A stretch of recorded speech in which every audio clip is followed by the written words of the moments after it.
மேடம்கிட்ட நாங்க கேட்கும்போது ஏமா நீங்க பொங்கலோட மறுப்பு தெரிவிக்க அப்படின்னு கேட்கும்போது அப்போ நான் சொன்னேன்,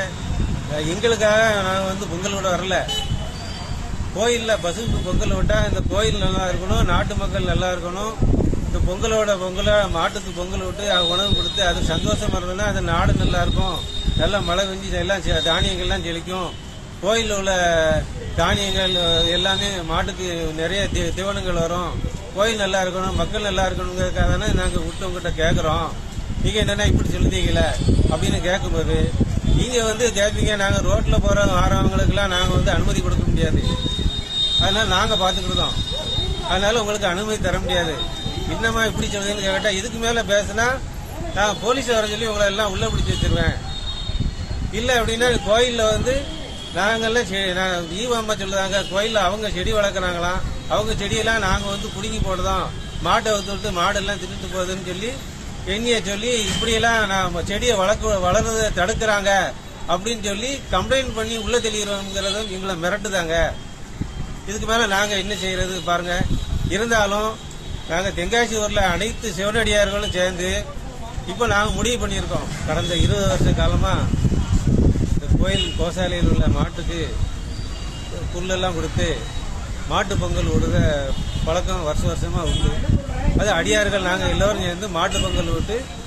வரக்கூடிய பக்தர்களுக்கெல்லாம் பொங்கல் கொடுத்து எல்லோரும் சந்தோஷமா இருந்தோம். இந்த மாட்டுக்கும் எதுனாலும் அடியார்கள் புல் வாங்கி கொடுப்பாங்க, தவிடு வாங்கி கொடுப்பாங்க, பொருட்கள் வாங்கி கொடுப்பாங்க, அடியார்கள் ஒவ்வொரு பொருளை வாங்கி கொடுப்பாங்க. ஆனா இதெல்லாம் யாருமே செய்யாம இருக்கும்போது 20 வருஷ காலத்துக்கு முன்னாடியே இருந்து நாங்க மாட்டு பொங்கல் விட்டு வழிபாடு பண்ணி அடியார்கள்லாம் சேர்ந்து பண்ணோம். இப்போ கடந்த ஒரு 2 மாசத்துக்கு முன்னாடி தென்காசி கோவில்ல மாட்டுக்கு வைக்கல் இல்ல, புண்ணாக்கு இல்ல, ஒரு கட்டு வைக்கல வச்சு ஒரு வாரம் ஓட்டினாங்க. இதெல்லாம் ஏற்கனவே ஒரு 2 மாசத்துக்கு முன்னாடி நாங்க வீடியோ காணொலியில நாங்க போட்டு ஒரு வீடியோ அனுப்பியிருந்தோம். இப்ப அதையெல்லாம் இந்த கோயில் ஈவோ மனசுல வச்சுக்கிட்டு இப்போ இந்த வருஷம் நாங்க மாட்டு பொங்கல் விடுறதுக்கு நாங்க போய் கேட்கும்போது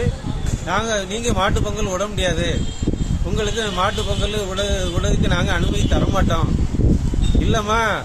நீங்க சொன்னீங்கன்னா நாங்க வழக்கமா செய்யற மாதிரி உங்களோட இருந்தாலும் செய்ய போறோம் அப்படின்னு சொன்னேன். இல்ல நீங்க மாட்டு பொங்கல் விட முடியாது அப்படின்னு திட்டவட்டமா அடிச்சு சொல்லி இது இல்ல நான் மறுபடியும் கெஞ்சி கேட்கும்போது அந்த மேடம் என்ன சொல்றாங்க அப்படின்னா, நீங்க மாட்டு பொங்கல் எந்த காரணத்தும் ஒரு மேடம்கிட்ட நாங்க கேட்கும்போது ஏமா நீங்க பொங்கலோட மறுப்பு தெரிவிக்க அப்படின்னு கேட்கும்போது அப்போ நான் சொன்னேன், எங்களுக்காக நாங்க பொங்கலோட வரல, கோயில்ல பசுக்கு பொங்கல் விட்டா இந்த கோயில் நல்லா இருக்கணும், நாட்டு மக்கள் நல்லா இருக்கணும், இந்த பொங்கலை மாட்டுக்கு பொங்கல் விட்டு உணவு கொடுத்து அது சந்தோஷமா இருந்ததுன்னா அது நாடு நல்லா இருக்கும், நல்லா மழை பெஞ்சு எல்லாம் தானியங்கள்லாம் செழிக்கும், கோயிலில் உள்ள தானியங்கள் எல்லாமே மாட்டுக்கு நிறைய தீவனங்கள் வரும், கோயில் நல்லா இருக்கணும், மக்கள் நல்லா இருக்கணுங்கிறதுக்காக தானே நாங்க விட்டு உங்ககிட்ட கேட்கறோம், நீங்க என்னன்னா இப்படி சொல்லுதீங்களே அப்படின்னு கேட்கும்போது நீங்க கேட்பீங்க, நாங்க ரோட்ல போற வரவங்களுக்குலாம் நாங்க அனுமதி கொடுக்க முடியாது, அதனால நாங்க பாத்துக்கிட்டோம், அதனால உங்களுக்கு அனுமதி தர முடியாது, என்னமா இப்படி சொல்லுதுன்னு கேட்டா இதுக்கு மேல பேசினா நான் போலீஸ் வர சொல்லி உங்களை எல்லாம் உள்ள பிடிச்சி வச்சிருவேன், இல்ல அப்படின்னா கோயில்ல நாங்கெல்லாம் ஈவாம்மா சொல்லுதாங்க, கோயில்ல அவங்க செடி வளர்க்குறாங்களாம், அவங்க செடியெல்லாம் நாங்க புடுங்கி போடுதோம், மாட்டை விட்டு மாடெல்லாம் தின்னுட்டு போகுதுன்னு சொல்லி எண்ணிய சொல்லி இப்படியெல்லாம் நான் செடியை வளர்றதை தடுக்கிறாங்க அப்படின்னு சொல்லி கம்ப்ளைண்ட் பண்ணி உள்ள தெளிகிறோங்கிறத எங்களை மிரட்டுதாங்க. இதுக்கு மேல நாங்க என்ன செய்யறது பாருங்க. இருந்தாலும் நாங்க தென்காசி ஊர்ல அனைத்து சிவனடியார்களும் சேர்ந்து இப்ப நாங்க முடிவு பண்ணியிருக்கோம், வர்ற வெள்ளிக்கிழமை மாட்டு பொங்கல் கண்டிப்பா விடத்தான் போறோம். ஆனா அந்த அம்மா என்ன சொல்றாங்க, நீங்க மாட்டு பொங்கல் நீங்க எல்லாரும் விட்டீங்கன்னா நாங்க போலீஸை இறக்கி எல்லாத்தையும் அரெஸ்ட் பண்ணி உள்ள தள்ளிடுவோம்ங்கிறது திட்டவட்டமா சொல்லுதாங்க. இப்ப நாங்க பொங்கல் விடத்தான் போறோம். திருச்சிற்றம்பலம்.